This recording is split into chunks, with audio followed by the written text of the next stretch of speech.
creo que haríamos, pues, bien o mal, no sé, igual no habría que ponernos términos de bien y mal, pero más libertarios contigo mismo y con tu esencia, a decir, tengo miedo a esto, o me gustaría hacer esto, no importa cómo sea el mundo. Yo creo que los grandes, bueno, no digo que todos, ¿no? Pero grandes de los pensadores como, a lo mejor ponte un Cristo, un Gandhi, un Martin Luther King, pensaban, yo tengo que hacer lo que tengo que hacer. A lo mejor ahí habría una vocación, yo qué sé, igual vocación es la palabra adecuada, con perdón de la sociedad. No importa que, yo leí otra vez un ensayo de George Steiner sobre los grandes constructores del absurdo. Mencionaron los patafísicos y otros que crean como alrededor de una idea de la metafísica, algo del absurdo, pero también hablaba de estos que escribieron un mamotreto así enorme de luminares del siglo XII, que nada más dos o tres personas de su vida lo iban a leer y nadie más. Pero tenían que hacer lo que tenían que hacer con perdón de la sociedad y del mundo, como aunque maten a Cristo, o sea, o maten a Gandhi o al Martin Luther King, yo tengo que hacer lo que debo hacer, porque es lo que me toca con perdón del mundo. Y es que gran parte de nuestro sentido, como hemos hablado del sentido, puede compenetrar o no a otros, pero tiene mucho que ver con algo que tiene que ver con una tarea personal íntima a desarrollar. Puede ser o no convenida por otros, pero es lo que yo tengo que hacer. Si yo siento que el punto máximo de mí es tocar música en este punto álgido y me enchina la piel, ¿qué importa que el mundo me comprenda o no? En ese punto yo me encuentro conmigo mismo y me reconcilio con la existencia y nadie más y nada más me lo puede dar. Y solamente he logrado porque he sido totalmente transparente conmigo mismo en ese momento. Ese momento está totalmente desnudo porque te transita por todos los sentidos y te enchina la piel y te encuentras y en ese momento no necesitas más. ¿Qué más vas a necesitar cuando una pieza te hace llorar? O cuando has leído un libro y estás llorando páginas y páginas, no estás pidiendo permiso al mundo. Simplemente te estás dejando ser, te estás dejando que algo te toque. Y sabes que tiene que ver contigo profundamente porque no haces más que sentirlo y que eso te rebasa por completo. Yo creo que gran parte de conectar con nosotros y ser por completo honestos con nosotros mismos tiene que ver con ese sentido que nos rebasa a través del arte o la literatura o cualquier ese tipo de expresiones que nos deja totalmente desnudos. En fin, no sé cómo lo vean ustedes. No, pues totalmente. De hecho, me hiciste recordar. Según vieron esta película de Matrix, ¿no? Sí, claro. Enter the Sí, Matrix, sí, con Keanu Reeves. que a mí me parece, bueno, una obra maestra, ¿no? Ujú. Todas las lecturas que puedes tener de ella. Y, pues cuando salió Matrix, no sé si ya habían salido las primeras tres, pero hubo una serie animada que se llama The Animatrix, que yo me volví fan, ¿no? Así fan. Yo me acuerdo, pues no existía todavía en DVD, pero te estoy hablando del cuando yo recién fui a la Ciudad de México, ¿no? No sé, en el año 2000 que salió Matrix, algo así. Bueno, salió los Animatrix y es justo esto, o sea, la metáfora que puede tener salir de la Matrix o ver el código más o menos, ¿no? O sea, que Neo ve el código al final de la primera y desvía las balas y las detiene y dice no y ahora es su voluntad. Él está fuera de aquello que es la apariencia, ¿no? Desde el hinduismo se da fuera del samsara, ¿no? Fuera de ese ir y de venir y no sé, este ciclo de creación-destrucción. Me acuerdo de un corredor, que él corriendo, y ese era el sentido de su vida. Corriendo, salía de la Matrix. Y lo que veían todos los demás era que se desmayaba y le daba una convulsión y moría. Qué loco. Pero en la vida real él despertaba de la Matrix y era una anomalía en el sistema. O sea, la voz disidente, dijeras tú, aunque con perdón de la gente, con perdón de Dios, yo tengo que hacerlo. O sea, esa es la acusación del disidente. Claro. Porque es lo que decía Platón en la caverna. O sea, cuando el que ve la luz regresa, es el loco. O sea, le quiere decir, o sea, el filósofo es el que regresa, ¿eh? No solo es el que sale, eso es importante. El filósofo es el que regresa. Pero regresa y alerta que lo que están viendo no es cierto, que etcétera, etcétera, y él es el loco, ¿eh? Y es como el que está fuera de la sociedad. ¿Y cuántas veces todos nosotros, como dices, por aparentar que estamos súper consolidados y adaptados a una especie de sociedad súper represiva, o que es como sea, que nos mantiene deseantes, un deseo activo, que por todos los comerciales de coches y la mujer en bikini y el Ferrari rojo y nos mantiene, ay, un día voy a tener ese coche y tal. Que es lo que pasa, ¿no? Había una encuesta que decía, la gente pobre, o sea, hay una encuesta, ¿no? El no sé cuánto, 80% de la gente pobre piensa que trabajando duro va a ser rica. Y eso está ahí. Y eso mantiene trabajando a la gente, ¿no? O sea, digamos que mantiene tranquila a la clase obrera, que es la que genera la plusvalía, etcétera, ¿no?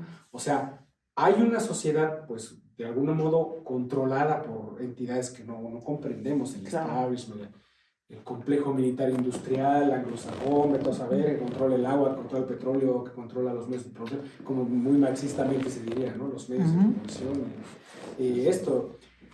Y de alguna manera, a veces, inconscientemente, o sea, la gente lo ve, lo sabe, lo entiende, pero tiene que hacer como que no, o tiene que desviar la mirada, o de plano,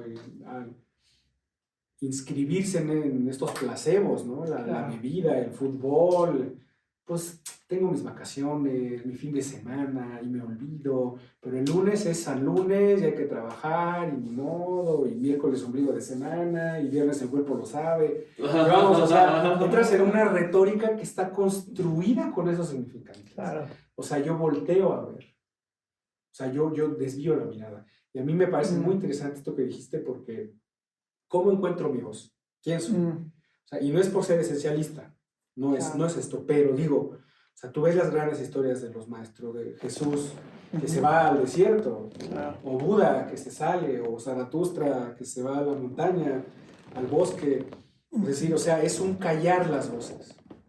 Es lo que a mí me parecería que puede ser la meditación, dijeras, ahorita lo dijiste, es no voy a actuar conforme se dice que tengo que actuar, no voy a hacer esto que se supone que tengo que hacer, es callar esa voz, que no es tu voz, que es una otredad. ¿Y quién soy yo? A ver qué hay ahí en el fondo, ¿eh? O sea, porque haya lo que haya, ojo, yo sí creo que hay cosas que nos van mejor.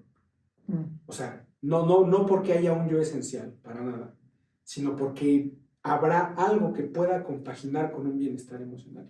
El ejercicio de Jordan Peterson, esto ya no, o sea, la realidad es que no lo creo, no lo quiero hacer.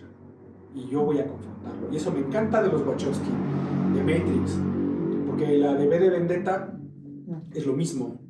Es esta mujer con miedo, y logra vencer los miedos. Y vence el miedo a la muerte. Y está dispuesta a ir al paredón, pero no va a mentir. Y todo a raíz de que lee el papelito, que lee el poema que le transfiere esta chica a Vi, y que él se lo pasa a ella, y es un poema real. Hay una parte fabulosa donde dice, tuve rosas un año sin pedir perdón a nadie. Qué loco. Y dices, wow, o sea, castigada por ser lesbiana, castigada, reprimida, reducida, pero tuve rosas un año sin pedir perdón a nadie, y a ella le da la dignidad, y cuando le dicen, vas a rajar, vas a hacer no sé qué, no. Y pierde el miedo, y pasa el tiempo, no sé qué me hiciste, pero me siento bien. O sea, es decir, ahora soy sincera, porque eso es lo que le pasó a ella. O sea, obtuvo su libertad. Obtuvo su libertad ahí.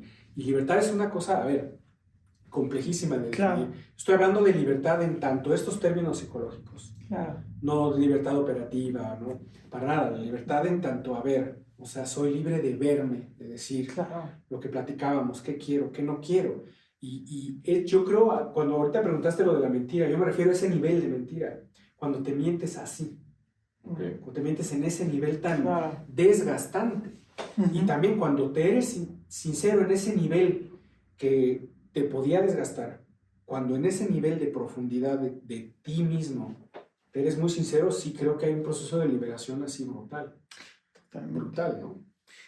Y es que creo que hay voces largo tiempo mudas que logran encontrar expresión a través de esas obras de arte.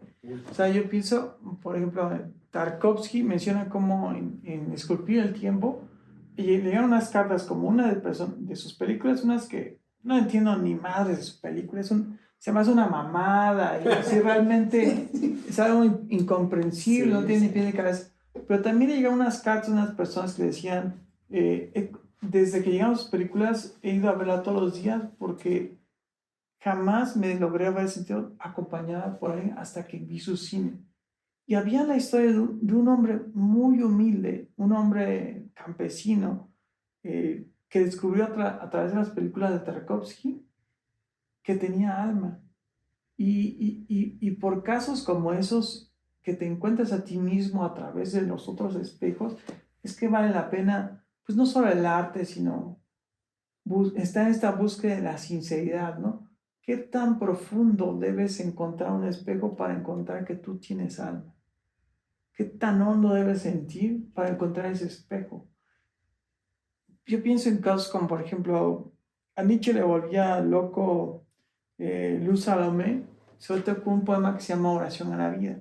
En ese poema que empieza pues, más o menos, no sé, si cursi ¿no? No sé cómo lo pueden leer, pero que yo según creo acá muy chingón, muy chido, que le dice a la vida, ya no tengo felicidad que darte. Y la vida le responde, pues entonces dame todos tus sufrimientos. Y digo, eso es todo, es como hay algo en ti, esas voces largo tiempo mudas que encuentran un eco, una necesidad de expresarte y que encuentran un sentido. De nuevo recapitulamos el sentido que encuentra la literatura y el arte, que busca expresarte más allá de formas que simplemente no logras comprender preguntando, sino sintiendo. Y de eso se trata, de sentir eso, porque de alguna forma a través del sentimiento rebasa las cosas que puedes articular, pero que necesitan ser expresadas. No sé cómo lo ven ustedes. Fíjate que todo recae ahí, o sea, a mí yo sí, o sea, la última experiencia es la sensación, el sentimiento, la experiencia. Inclusive las cosas más racionales, o sea, a nivel individual recae en la experiencia. Yo recuerdo a Andrew Wales, que ganó, pues, bueno, resolvió uno, no sé si fue Poincaré, uno de estos, los problemas del milenio, ¿no? No recuerdo cuál fue, alguna conjetura, algún teorema. Y lo logra resolver a través de geometría de toroides, logra hacer con topología, me parece que resuelve algo, no recuerdo bien. Lo resuelve y estaba conmocionado. O sea, porque el problema, la cosa es qué significa. O sea, aun cuando sea el logro más racional, todo recae en cómo se siente. Y Gustavo Bueno decía, todo lo bello es sensible. O sea, y tú, sin embargo, todo lo bello es sensible. ¿Qué significa? Lo bello es sensible. O sea, se ve, se siente, se huele, que se prueba. Pero decir que un teorema matemático es bello, por ejemplo, la identidad de Euler, que tanto sé que reúne ahí a pi, a 0, 1, etc. Decir que una ecuación matemática es bella. O sea, la analogía es tan poderosa porque a final de cuentas hasta el matemático más brillante se pasma con la experiencia. ¿Cómo se siente entender Euler? ¿Cómo se siente entender la identidad de Euler? ¿Cómo se siente entender un teorema, una conjetura, un wow? O sea, hay una sensación, por más racional que sea. De hecho, es súper sorprendente. O sea, y ahí está, o sea, y es sensible, ¿eh? La sorpresa es sensible, hasta de lo más racional.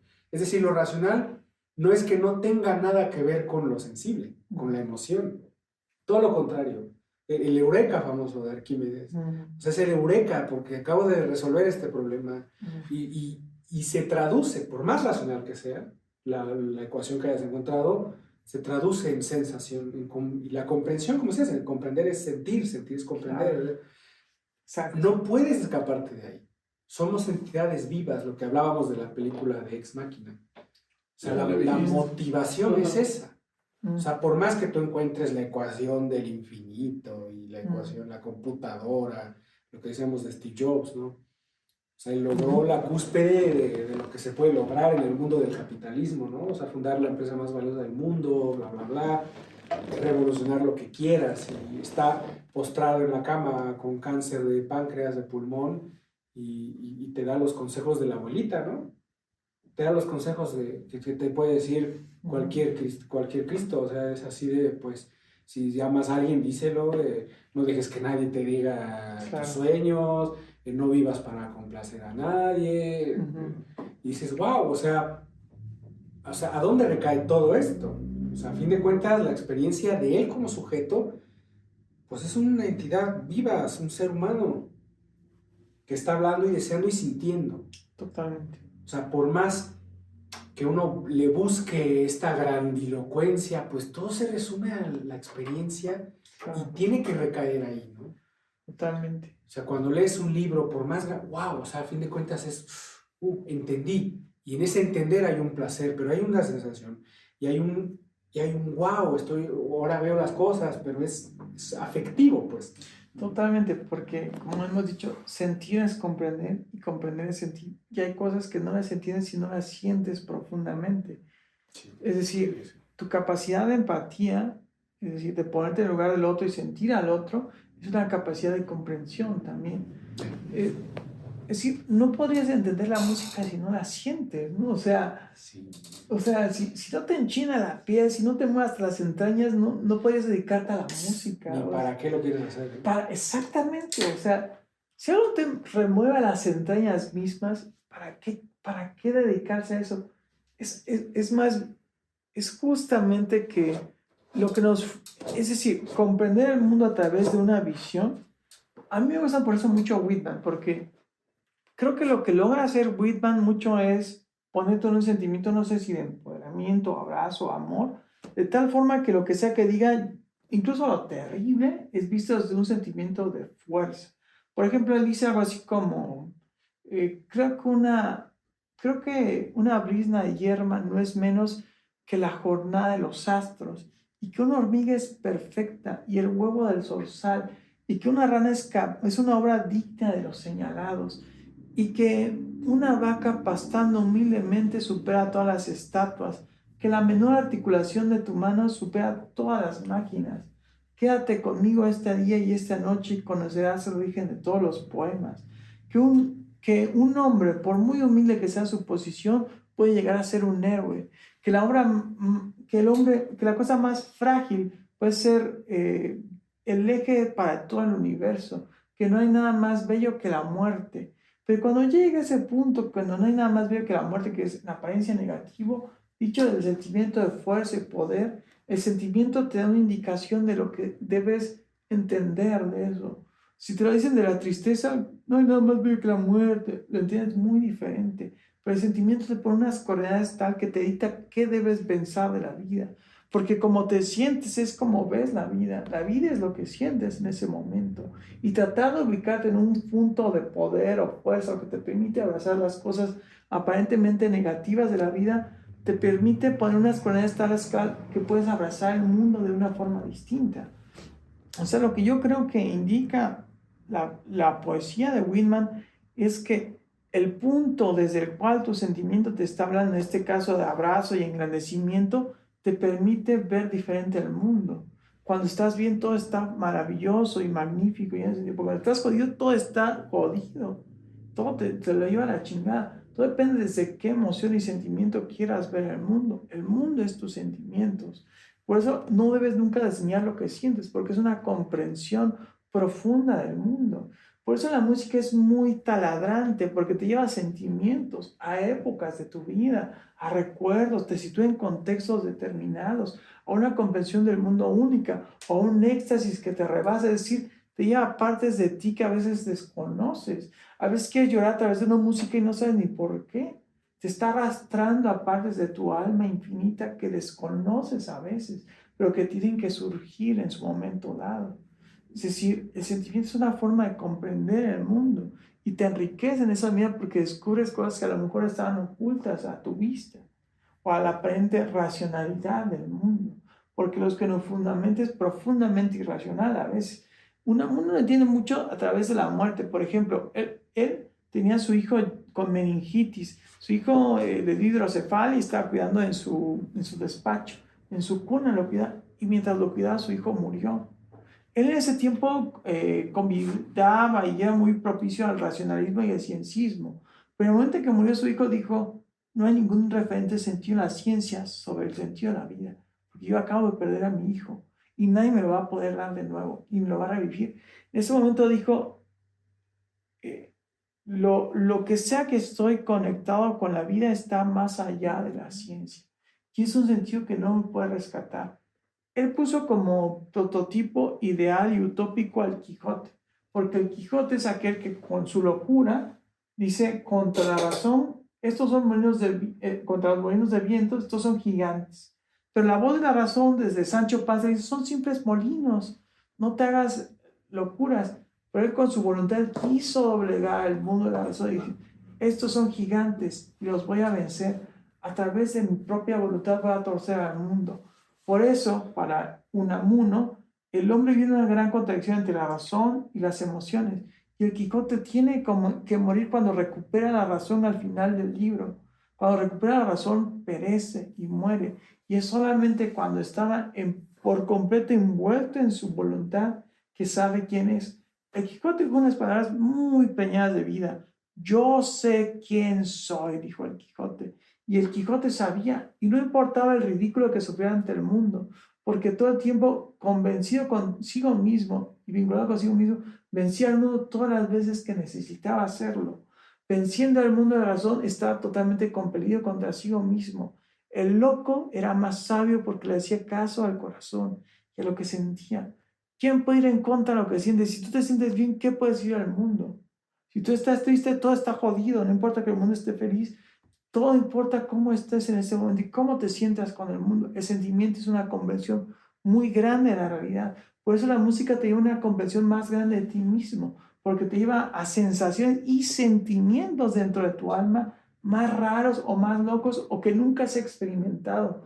Por eso el personaje Clarice Lispector lloraba, porque a través de la música entendía que había otras formas de sentir que ella desconocía, que jamás en su vida había podido aprender si no es por la música. Hay capacidad del infinito más grande en ti de lo que sospechas. Y la música es solamente un atisbo de ese infinito que te habita. Esas formas de camuflarse, esa forma del Prometeo y las metamorfosis que están a punto de nacer en ti, porque tú eres un sueño jamás soñado por nadie, un lugar inconquistable ahí en tu alma. Cuántos rezos, cuántos gritos de todas las generaciones de las épocas están a punto de nacer, cuántos héroes dormidos. Es la posibilidad del infinito, porque es posibilidad de la música, el sentimiento.